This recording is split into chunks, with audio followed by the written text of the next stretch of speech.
This channel does not promote any violent, harmful, or illegal activities. All content provided by this channel is meant for an educational purpose only. দিকভ্রষ্ট বাংলাদেশকে সঠিক পথে আনলো আদানিরা।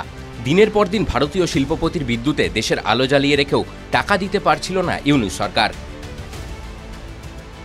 বকেয়া হয়ে গিয়েছিল কোটি কোটি টাকা, যা এবার তারা ধীরে ধীরে শোধ দিচ্ছে বলেই জানালেন আদানি পাওয়ারের সিএফও দিলীপ ঝা। বৃহস্পতিবার এক সর্বভারতীয় সংবাদ মাধ্যমে তিনি জানিয়েছেন, আমরা বাংলাদেশের বিদ্যুৎ পরিষেবা সম্পূর্ণভাবে চালু রেখেছি।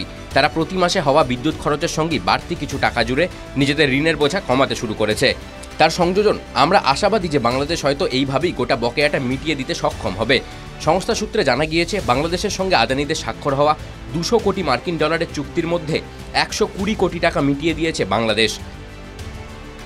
প্রসঙ্গত, গত বছর বাংলাদেশের অন্তর্বর্তী সরকারকে বকেয়া মেটানো নিয়ে চূড়ান্ত হুঁশিয়ারি দিয়েছিল গৌতম আদানি সংস্থা।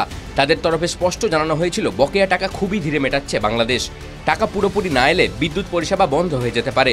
এই প্রসঙ্গে বাংলাদেশ সরকারকে একটি সময়সীমাও বেঁধে দিয়েছিল তারা।